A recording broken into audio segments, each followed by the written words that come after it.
What's up, YouTube? Today I got some online racing for you in Forza Horizon 4, and today we are going to be doing some electric vehicles. So basically we are going to be finding out today if the electric vehicles are any good for online racing. So starting off, as you can see here, with the Rimac, I believe that's how you say it. So moving up into 4th place around that corner there. Now I know this car gets a lot of hate. I'm not quite sure why, to be quite honest.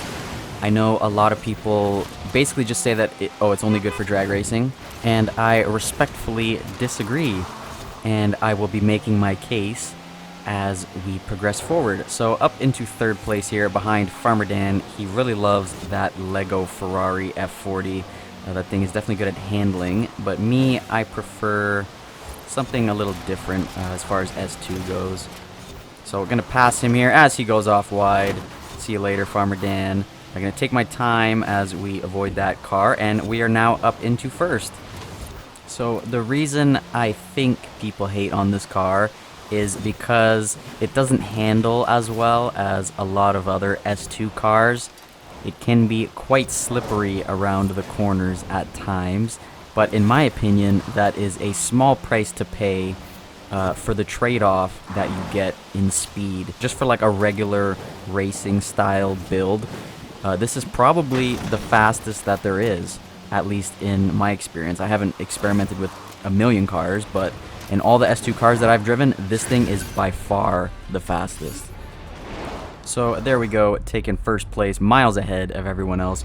On to the next race here. Going to be starting down in 5th place as we take a couple positions right off the line as we ghost through Farmer Dan and go up into 1st place. We're going to see if the lobby can handle these corners, and there's one guy who clearly can't. Not quite sure where he's going as Farmer Dan moves back up into 1st place, and he's going to brake a little bit too hard in front of me, so I'm just going to bump him a little bit by accident there. He's going to go flying off into the field, so sorry for that, Farmer Dan. And we're going to see how much speed this thing really has on the straightaway. So Farmer Dan is right on my tail here until we hit the gas, and we are gone. So the reason I say the lack of handling is a small price to pay for the speed of this car is because the handling can be finessed. If you can finesse it and just brake a little bit extra on the corners, just take your time through the corners, and then on the straightaways, you can just unleash all the power in the world in this car. And as you can see on the map, there's no one anywhere near me. Farmer Dan is way back, and I'm actually going to wait up for him here so that I can have a bit more competition. And maybe we'll give him a second shot to prove me wrong here. Maybe I'm wrong about this car. Maybe I just had a couple lucky breaks so far. So there goes Farmer Dan up into 1st place. We're going to see if we can chase him down by the end of the race here as we approach 75% completion. Around the corner nicely. He should do quite well in this section as that car is quite good at handling. So just going to feather the throttle around this corner. He's going to go a bit wide, and I'm going to ghost up through him. But we got a couple corners here, so he might be able to catch back up and take 1st place once again. I'm going to feather the gas, a little bit on the brakes. But I guess I'm not wrong about the speed of this car because, as you can see on the map, we are gone already. So he was not even able to stay on the map in that short little straightaway section. That's how fast this car is. So after a glowing review of the Rimac, basically you have all the power in the world. You just have to be a little bit careful around the corners. We move on to this thing, the Razor. I'm pretty sure that is what it is called. I'm not quite sure if there's like a make or anything. To be honest, I don't really care because, long story short, I hate this car. So it has basically no acceleration, and the only time it's good is once you hit like 150, then it actually starts to accelerate quickly and you start to fly by everyone. But anything below that, this thing sucks. The handling sucks, and yeah, it's not that nice looking either. So most of this car just sucks in my opinion.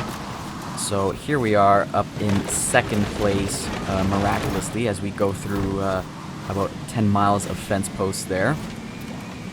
So I tried to catch up to first place. It just was not going to happen. So going to take second place. So moving on to the next race, starting in fourth place. And we're just gonna bog off the line. So we're not gonna lose one, but two positions here. So dropping down into sixth place as we round the first corner, just managing to hold it steady as we got the Porsche right on my back bumper. So just gonna go downhill here. If you've driven this track before, you know this is where it gets crazy, and Porsche just gonna drift right into us. And gonna go into the next Porsche, so the brakes also not very good on this vehicle, so just going to use the Porsche instead. Porsche is gonna go up in front of us as we round the double apex here. Let's see if we can put some power down on this long straightaway as we lose another position to the Koenigsegg, so we're gonna drop all the way down into 8th place. Luckily, gonna gain those positions back from the top end on this vehicle.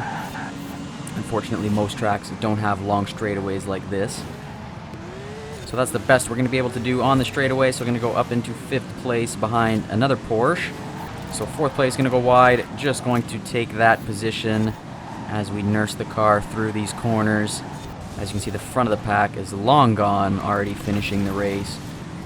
And the understeer, so bad, just barely managing to finish the race as we go off the track there. So finishing in 4th. And going to move on to the next race here. I believe this one is the Titan. So very long race here as we are on the snow. So somehow not falling behind on this one as we actually gain some positions. So moving up into 5th place as we go up the hill. So going to be interesting to see how this thing handles on the snow, considering it barely handles on the pavement. So Porsche going to be a little bit slow. Just going to scrape his back bumper a little bit. And he's going to go wide, so I'm just going to take that position as we get onto another long straight here. Going to stretch the legs on this car as we fly through the festival here. Just going to catch some air as we hit 220 miles an hour. Going to brake a little bit late. Somehow just going to save it there as the Bugatti goes wide. So just going to take 3rd place. And he's going to go for the inside move. Not going to make it happen. I'm going to take the position back. So because of the long straights here, actually able to reel in 1st and 2nd place a little bit. As you see, 2nd place making a mistake there, so just going to take that position as we fly around these corners. This car seems to be the best at high speeds, and everywhere else it sucks. So hitting 230 miles per hour. Reeling in 1st place a little bit. That guy must also have some pretty good top end. And onto another straightaway. He's going to pull away early because he obviously has the acceleration. And by the time we catch up to him with our top end, we are going to have to turn.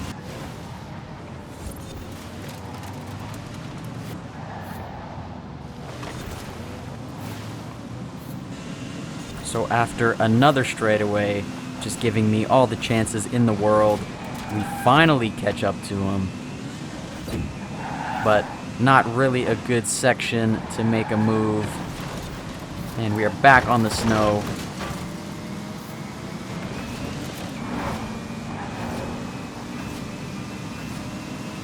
So hitting 86% completion as we get to an area with more straightaways.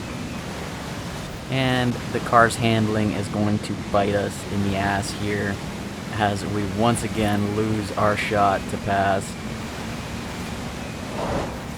And that's going to be the end of it for that one. So good little battle there, but not going to take the win. So on to the next car. This is actually a Pikes Peak car. So for those who don't know what Pikes Peak is, basically it's a hill climb race. And you need a ton of downforce, and you need good acceleration, but one thing you don't need is top speed. So as you can see, we're basically topping out at like 155. So for S2 class, that is terrible. and as soon as you get to any straightaway, you are going to get destroyed. So basically, when you use this car, your hope is that the track is just a super windy and tight circuit so that you can take advantage of this thing's near perfect handling. As you can see, just flying around that corner. Going to try and make a move up the inside. Not going to happen. Just going to gain one position out of that. So this thing is super good off the line, super good around the corners, has great acceleration, and basically the only downside about this car is that it tops out at 155. So it makes for some very interesting competition compared to some of these faster cars that don't handle as well. As you can see, we were right on the tail of a Koenigsegg. Obviously, if this was a straightaway, that thing would be gone. That thing would be 10 miles ahead of me. But since we're on a technical track here, I'm actually putting up a good fight. And so managing to take first place and then going to lose it as soon as we get back to a straightaway. So that car is probably hitting like 180, 190 just on this little section. And me, I'm stuck at 155. So going to do quite well around the corner. He's going to go off. Just showing that power does not always win, surprisingly. And we are going to take the win. So moving on to the next race here. Starting off in 5th place into the winter. See if this thing still handles nicely on the snow. As we round these famous corners that no one seems to like and famously cause tons of chaos. Most people actually doing quite well this time around. As we move up into 2nd place. So 3-way battle here for 1st place. Going to manage to hold it so far, but we got some straightaways coming up. So going to get passed by the Lambo.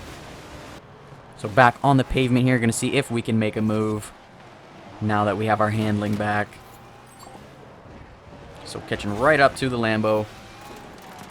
Definitely able to carry more speed around this corner. And just going to keep the throttle absolutely pinned here. No need to lift, no need to brake. And even though there's a long straightaway there, we are still able to take the win. So on to the next one. Going to be starting in 5th place. So quite good off the line. Moving up into 4th as we got a sharp corner coming up, 90-degree angle. A couple guys going to mess that up. So we're going to move into 2nd place as a result behind the Pagani. So as you can see, most of the pack starting to catch up around that last corner. But I'm going to see if we can take advantage of all these corners here. As you can see, we start to reel in the Pagani. So barely having to lift through that corner. Not having to lift at all through this corner. Puts us right back up with him. And he's going to go a little bit wide. Go right up to his back bumper. A super sharp corner. He's going to go wide once again. Going to give me the opportunity to get up into 1st. But we have a long straight here, so going to be a close finish, it looks like.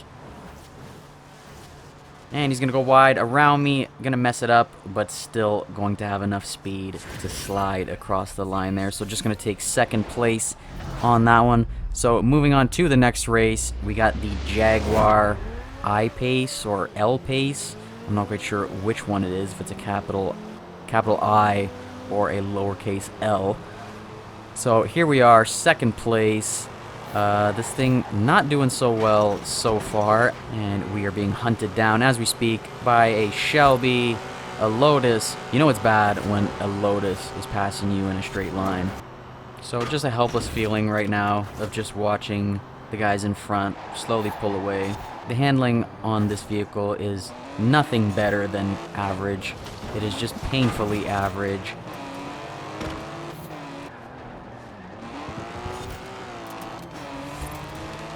This thing just feels like a soccer mom van at this point.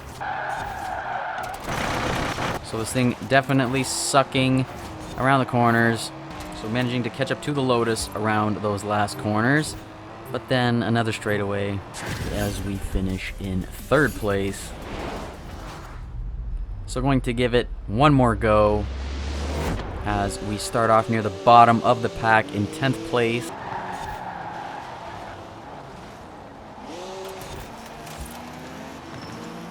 So around the first major corner there, a lot of people going off as we managed to take some positions.